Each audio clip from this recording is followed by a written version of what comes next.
Good evening. We'll call the Hawarden, Iowa City Council to order on Wednesday, September 26, 2018 at 5:34 p.m. All present are council and staff and staff and staff. So, number of agenda items tonight. Obviously, third readings of some ordinances, more discussion on parking, and then we'll get into a first reading of utility rates. So, standard agenda item number 1A, again, approval of the September 12th, 2018 City Council meeting minutes. And just so everybody knows, we're on the revised edition at this point, and the only revision was for when we get to number 7. So, is there a motion for the City Council meeting minutes for September the 12th? So move. Second. Moved by John, seconded by Rob.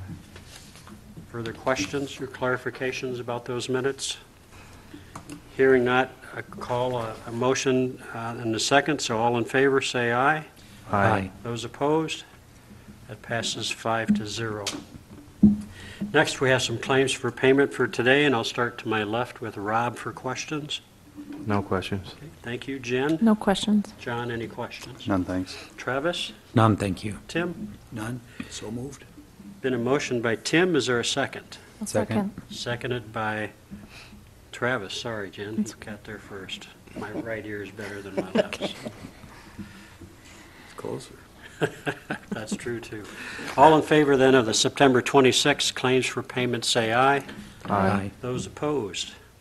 That, again, passes 5-0. We have one person in the chair. This is now the opportunity for open business from the community, and she's shaking her head no. So we'll move on. Mayor's report for Wednesday, September 26th. This mayor's report for this evening focuses on only one topic, Tom and Elaine Kane. They've been wonderful members of our community, from volunteering at the community suppers to maintaining the flower beds at Central Park. They have given back a lot of their time and their talents. Tom has been a very faithful and thoughtful member of our city staff. We thank him for his dedication and commitment to the community of Hawarden. I found this quote, "One person caring about another represents life's greatest value." So this truly represents my thoughts and all of our thoughts and feelings about Tom and Elaine. Please join the city staff as we host an open house for Tom from 2 to 4 on Thursday, tomorrow, September 27th at the Community Center. This will be an opportunity for you to thank Tom and wish them well on their move from our community. I also wanted to make note that last night a few of us were together and someone asked who Tom followed, and I said he took over after Moses, and that was certainly not correct. My apologies to Bob. You took after Bob, I think. There wasn't Moses. So, not that you haven't been here a while, but not quite that long. So that ends my mayor's report, and we'll go to staff reports. We'll start with Pam for anything. No, just finishing up the follow-up questions from the audit, so they thought they'd be all done by this week. And I, too, would like to let Tom know how much I appreciate working with him, and I'm going to miss him dearly. And you'll never hear me say that again. Hope that's recorded. We'll go to Travis, Department of Public Works, please. I had a meeting with Sioux Valley Regional Railroad Authority. They're going to be replacing 3,500 ties and some rail through town from the north side all the way down through. It'll start in the next couple of weeks and it'll be going through the fall. So if you see them working, that's what they're working on. And also we've recently hired a new lineman. Isaiah Glanzer from Canova, South Dakota, accepted our position. He's a graduate of Mitchell Technical Institute, and he'll start October 15th.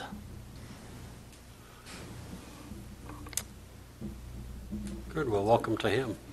Thank you. Corey?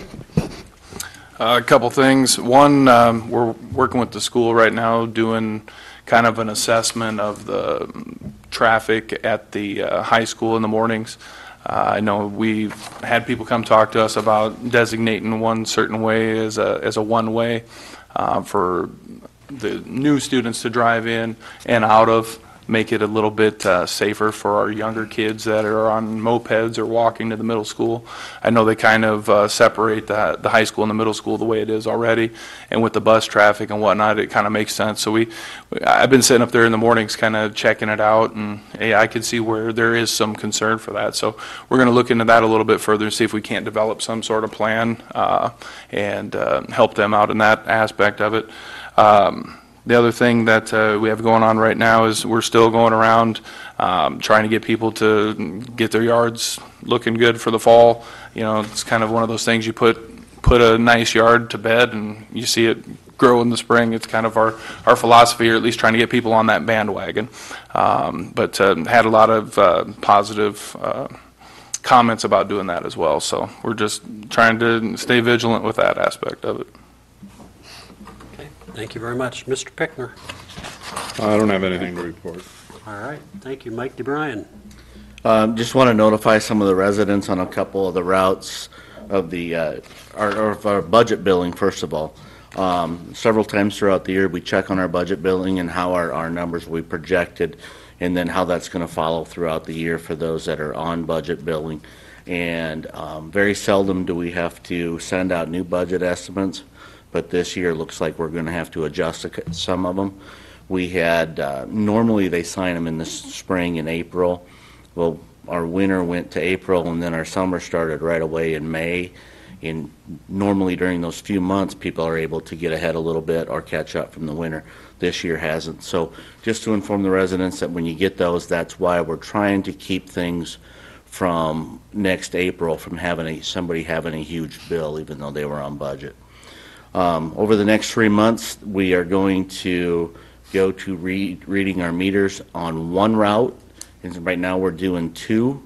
We want to combine them into one, which will save time for both our meter reader and for our billing clerk. So what we're going to do is to get that other route in line with the first one is we're going to add a few days on to the next 3 months. It'll be just a few days added onto each one so that we can ease into it. And then next year go to one reading, which will be actually from the first to the end of the month will be that reading, and then bill out the 15th of the next month. Pool repair and painting continues. They got the first coat on today. They're going to do another coat. It was a much bigger job than they anticipated, but we should have a really good product when they're done. Reminder, the Community Visioning 2018 on October 23rd from 6 to 9 p.m. ISU Extension will lead us in a community-led vision for Hawarden. So it's important we have as much involvement as we can. Our home-based Iowa project has been completed. Will be added to their website real soon. And then lastly, on behalf of the citizens and staff, I also would like to thank Tom for his years of service to the city. I personally believe Hawarden is a better place because of their efforts by both Tom and Elaine, and they will be missed by many of us.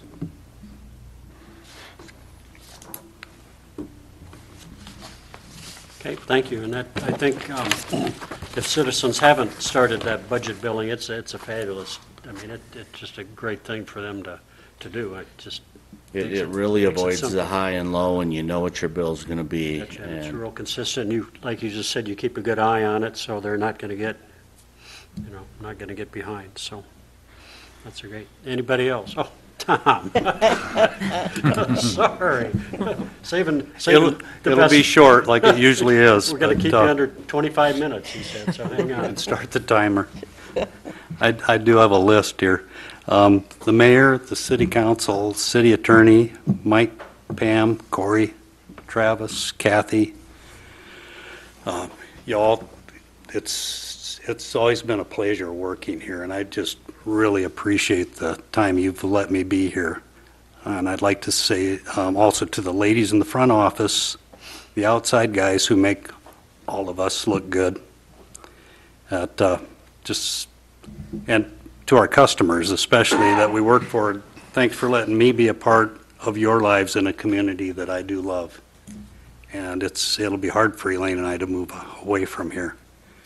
And we all have a lot to be thankful for, and I'm very proud of living in a community like this, and thank you all, and thank you, Haywardens. That's all I have. Thank you. That was under 25 minutes. I knew it'd be short. That might be best.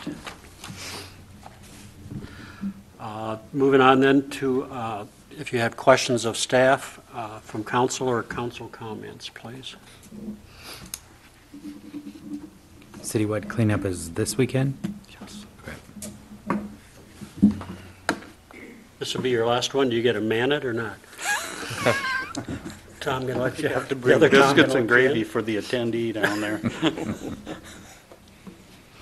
Same format as ever, right? Yes. So, okay. And again, just for citizens only, not, we don't welcome South Dakota and everyone else. Correct. Yeah. Anything else? Okay, we'll move on then to other agenda items.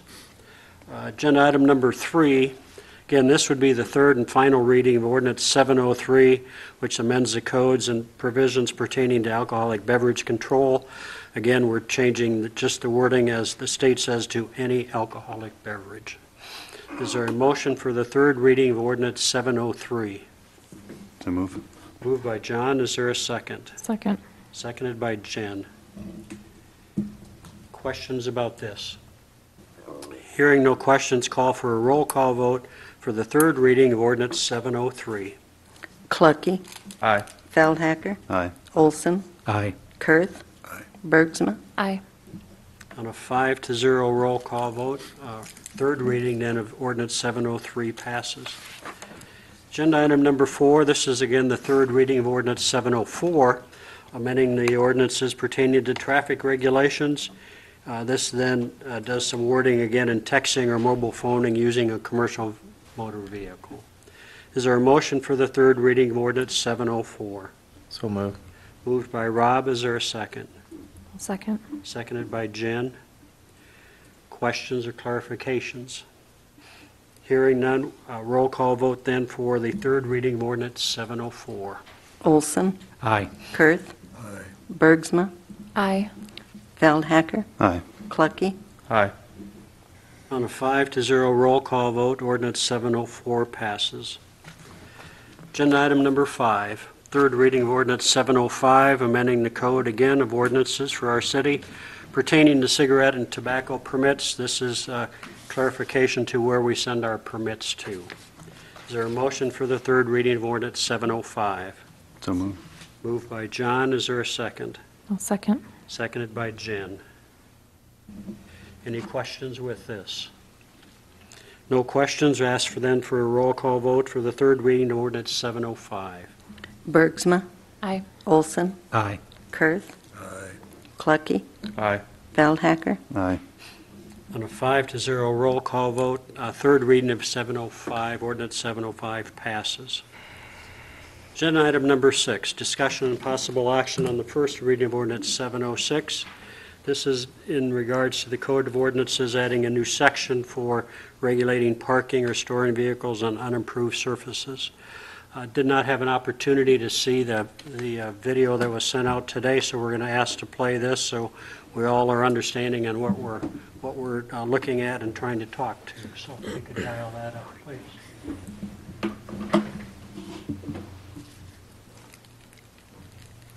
So obviously, we're looking at trying to get people to park outside of their lawns, so.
Well, first of all, we thank the many citizens that don't park in that manner. Looks like, at least from some of the video, that many of those people have opportunities to slide it over one car and be on some type of a parking area. But we need to have some discussion to see if we want to go with this ordinance, if we want to do something else with the ordinance, or how we want to address the problem. As any ordinance, it's setting a level of lack of a better word, standards for our community, and much like property maintenance, I think this is probably setting a standard for where people should park and not park and those types of things for the community. So let's have discussion in regards to this. I know we've had some good discussion last time, and we tabled it for today, so Travis could be with us. He was not at the last meeting, so let's have discussion and see where you folks as council and would like to go with this. So anyone want to start with thoughts? Or Well, if you put gravel under most of those cars or wherever they were, that really isn't going to change the whole look. I mean, it's right now, most of them are on grass, right? So yeah, we're some of gonna- them are right at the, looked like, Yeah, but well, they one could- was right on the front door. Yeah, but they could put gravel all the way to their front door then if they wished, right? And then that would be their driveway. Yeah, so maybe So it we're wouldn't not, really change anything. we're not changing So we're just anything. telling people, build driveways, and nothing could, in theory, would be the same look. Yeah, they could have the driveway right next to the front door for whatever reason they Well, a lot of park times, there in the for. old days, they had the carriage when, a big curved driveway that went right to the front door, so people could walk right in and stuff, and that's what people could do now, if they wished, and I don't see that really changing much in the look of if we have gravel driveways, and it just doesn't,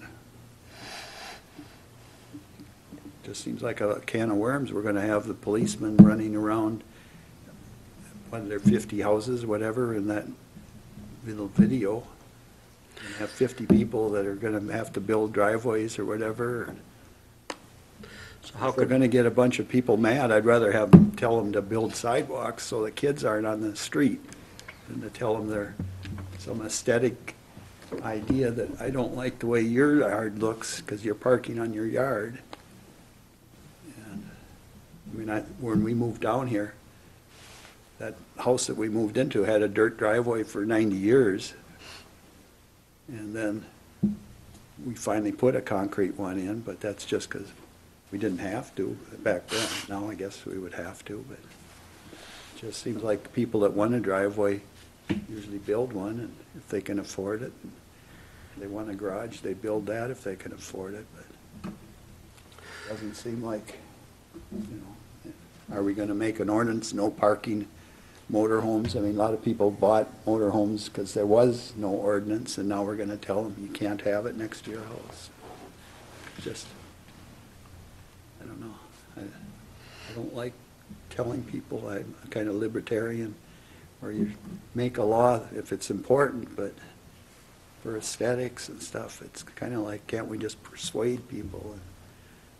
How do you get to persuade them to park on the street or on their driveway instead, if you don't have a law? But, the surface of it too, all they gotta do is put gravel down.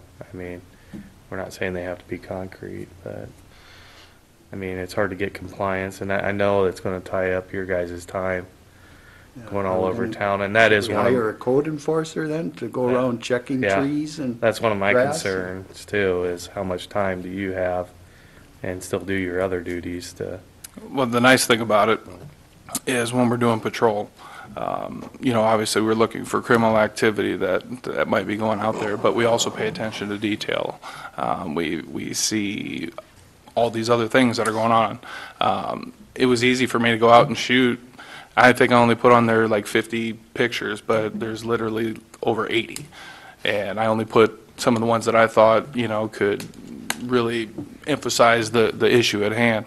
The enforcement portion of it, I don't think it's going to be any big hindrance for the police department. A lot of this stuff that I know about comes from the citizens calling in and saying, hey, this vehicle here, it's either blocking my view. You notice at the end of the slideshow, I really showed where they were parking in the driveway, but then they decided, you know what, I'm just going to move it over a little bit, and now you have this great big dirt patch. And then you could see when they backed up from this last rainstorm, all the dirt and debris went onto the sidewalk where, you know, everybody walks and tries to, you know, get out of the street. That's one of the things that having a gravel surface would prevent that from happening. A lot of the other ones with the campers and everything like that, I have a pontoon that I own. I went out and purchased a plot of land for me to park my boat on because I'm trying to be a responsible boat owner and have a place to put it. I just recently put down gravel at my residence. Did I want to? No, but I needed to. It's just your normal maintenance for a home. When you purchase a home or anything like that, it's common that you take care of it. And I think it is more influential for the community as a whole rather than the few people that aren't abiding by it. I've had one person out of all the people and all the time we've talked about this, one person that's come in and was against this whole thing. He was at the last meeting, and you know, he's come in, he's talked to Mike. We've tried to find other alternatives. He just doesn't like the other alternatives that we've provided to him, and he thinks that we're not working with him. It's just the things that he's asking we can't do for him. And you'd have to talk to Mike about the specifics of it. Other than that, I've had nothing but community support. I've been getting emails from people. I've had people come in. I actually took every day last week that I've worked, and I don't know about you guys, but if you go into the gas stations here at 6 in the morning and sit down and listen to people talk, you know, I purposely put myself out there to hear what's going on. And more people were concerned about the cops running around with rulers and measuring how far they were from the curb than parking in the street or in the front yards. I just don't see the resistance against it. There's been more support than there has been resistance, so that's why I'm leaning that way. Other council thoughts? Well, there's a couple of pictures too where, you know, there is a big camper parked on the right-of-way on an uncontrolled intersection. I mean, something like that. We put a stop sign up for the sign at the hospital for the same reason. So there are examples where you are blocking vision, even on a busy intersection. I mean, for those, that does make sense to try to get rid of that. So there's benefits that way. Another thing too, if you notice on majority of those photos, there are improved surfaces that these people can park on. There's one I put on there in particular, great big double driveway, great big double garage, and the vehicle is parked on the grass. And it wasn't just a temporary random thing, it sits there every single day. And that's what I'm trying to convey in those photographs, is that these aren't just, oh, accidental, it happened today. These are ones that we've seen, or I've seen over the last 9 months that I've been here. So the other part about it too, specifically, there's a picture on there, as Mr. Kurth pointed out, that if we just gravel all the way to the front door, that it's not going to fix anything. Well, they actually tried that in one of those photos, and the vehicles actually block the driveway, so it's created more of an issue. There's another one on there that if they were to do the same thing, they would block the driveway or the sidewalk. I'm sorry, you know, which obviously they can't do. We do have people that run around on those little hover rounds and stuff like that that do utilize our sidewalks, that can't just jump off onto the grass and go around and try to get up over, you know, the lip of the next sidewalk. And I don't think it's fair that you know, because they have something wrong with them, that, you know, we make it to where they can just block the sidewalk and, you know, drag mud and debris on it. Other council thoughts? There are times they are crossing the sidewalk as well just to get to their location. So, Right. I mean, for safety of those using the sidewalk, you would hope that they're looking when they do that as well, but same with any driveway. Right. But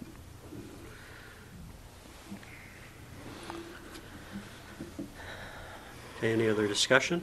Is there any action for the first reading of this ordinance 706? Jim, does it make any difference if we put say, a definitive edge. I know last time there was a question on the border that was creating some Yeah. hindrance to doing that. Is just a definitive edge, is that? You know, I put that in there just because we had this, you can't cover over 50%. I just wanted them to have a place to measure, you know, and plus it just keeps where is the edge as the gravel moves into the lawn? No, it could be changed. Anything about this could probably be changed, you know. If there's anything that causes problems, you can surely change it, make it simpler, whatever you guys would want, you know. That was something I stuck in, and like I said, purely because I thought, do you argue over the edge, you know, if somebody's, the person you're going to be upset with is the person that's got about 50% of their yard turned into gravel as a result of this, and, you know, Tim's right, gravel doesn't look much better than grass, and you don't want to encourage everybody to just turn their front yard into gravel. But, you know, people have, in my mind, have got to think a little bit about, one of the things that has kept us a little bit down is that our property values don't go up. And the poorest people, the main way they get ahead in life is to get a home, pay for it, and have it continue to build equity for them so they can move up. You don't make money off your car. If you're poor, I mean, it is your asset that you can get ahead in life. And in Hawarden, you buy a house or you build a house, in the past, you generally have not gotten that gain that other people are getting. And, you know, I don't know the reason for that. I mean, it's a wonderful community to live in. I think some of it is these kind of things that are real difficult for us to address. And I'm a libertarian also. I don't, when my neighbors do something, I generally just let it go. You never had me calling the police or anybody else on things. But I think if they can't be, they've got to be encouraged. And some people take a little different kind of encouragement.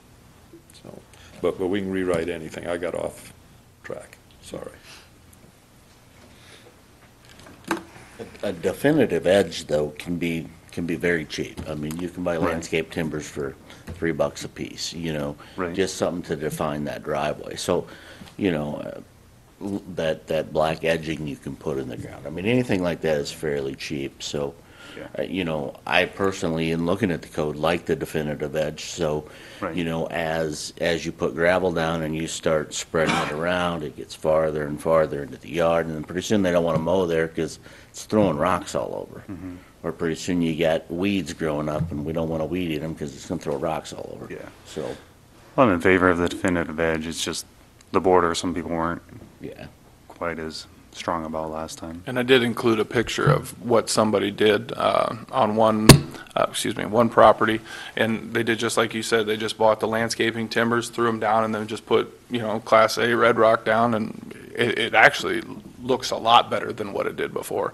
And, you know, the other thing about it, too, is we keep talking about, you know, whether or not, you know, it's right to get people to do this. In my opinion, it is, because we don't think about how bad it is on these travel trailers for the tires.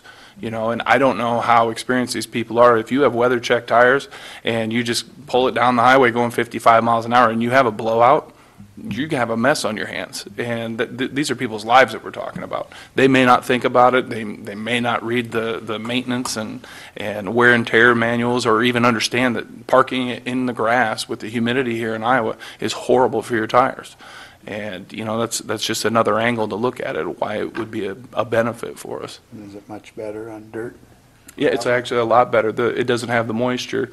You know, you wake up in the morning and you walk out in Iowa in the summertime, you walk through the grass and your shoes are all wet. If you walk on gravel or anything like that, you're not going to have the wet shoes.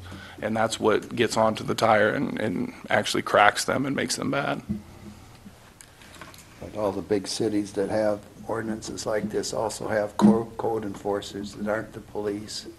It's a lot cheaper to have a city worker doing that. I just can't see adding more things for our police department when, especially if we're understaffed right now and we're looking at hiring another guy. And then we're talking about another 50 houses at least, or 80, that we're going to tell, okay, now we got to start going after them.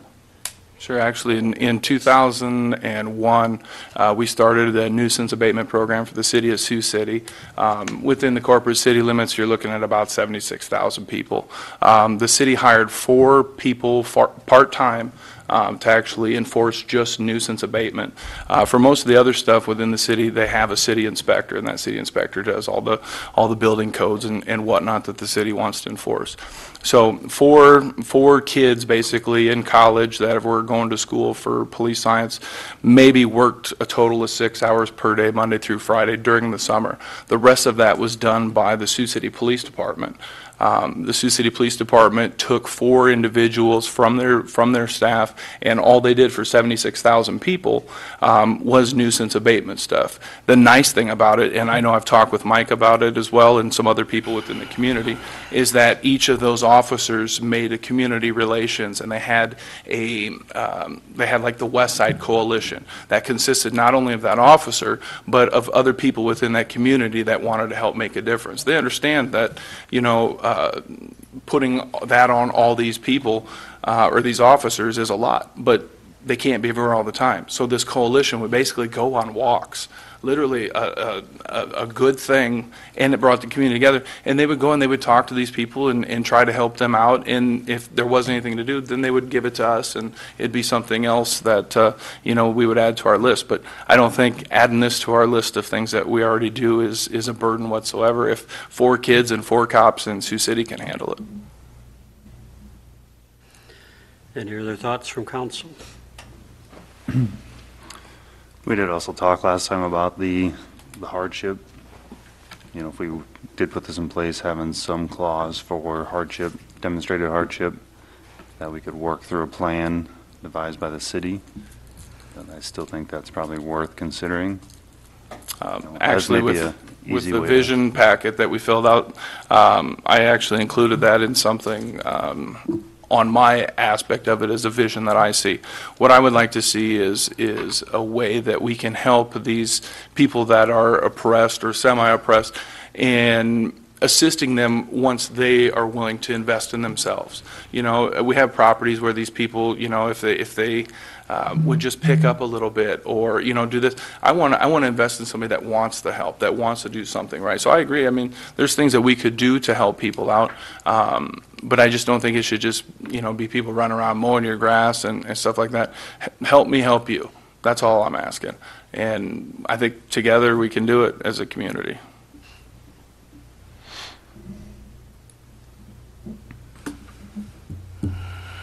There's just one thing that I kind of said before. With this in place, I really hope that maybe some of the citizens can see that as their contribution to their property maintenance and everything to the city for a better aesthetic look.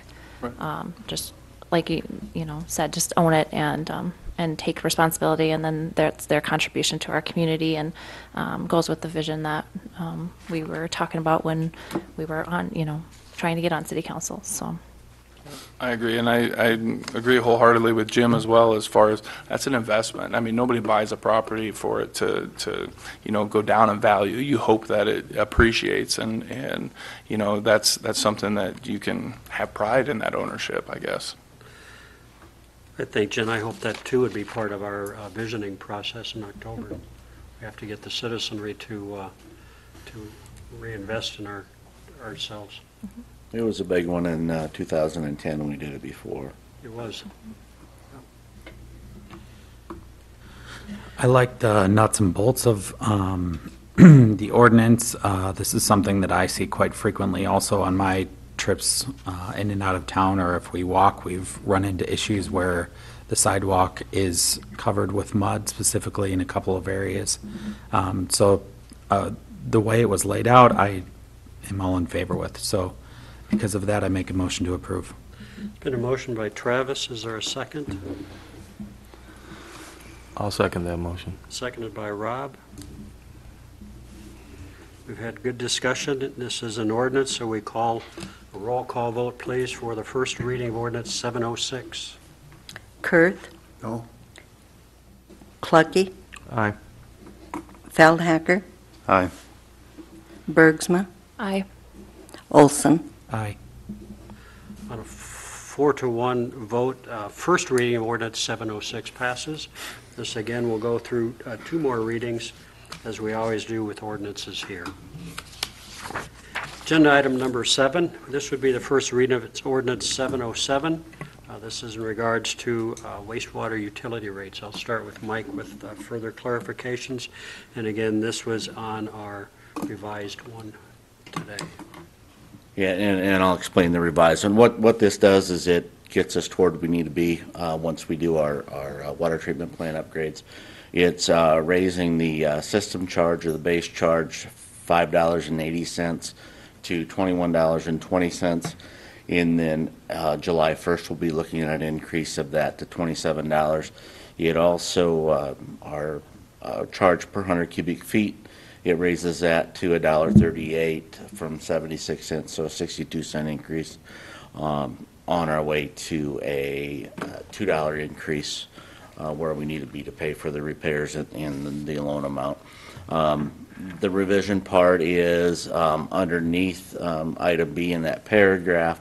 We have just a handful of people that have that are hooked to our sewer system, but they are not hooked to our water system. And our sewer usage is based off our water usage. We don't have a way just to meter our sewer usage, so we've put a minimum in there of 400. It used to be in there in previous ordinances, and for some reason didn't get put back into some new ones. So there's 3 people in particular I think we identified today that are on our sewer system, but they pay no usage on because their water isn't metered. They have their own well or something of that sort. So we've put the minimum of 400 cubic feet, which is not a whole lot. It's 3,000 gallons a month, which is not a huge amount. So those are the changes in the ordinance. Everything else is pretty much the same. So You think there should be something for the people that don't have the sewer, just to help, a fee or something, that since we're using the sewer and the rest of the, like the community center or something, or? you know, I hadn't given that a lot of thought. We have what? We have a few people that are on Buchanan? septic. All of Buchanan is Yeah. septic. You know, based on the rates we had, we were just looking at the ones with sewer, so I would be okay with just the user fee that we have set up for those that use it.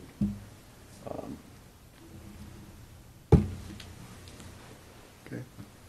Just wondering whether, So there's some that have water but not septic because they have their own septic. everybody on our street is, because they haven't gone across the bridge with the Yeah, sewer. there's probably a few out that way too. I'm thinking that, So they just pay for the water rate then. Yeah, that are hooked up to water, yep. Because they have none of that going into our sewer system. And these rates kind of came from the Davison study, or that? Yeah, D.A. Davison, who did the rate study for us. Studies, okay. Other thoughts or questions of Mike or Tom or Travis?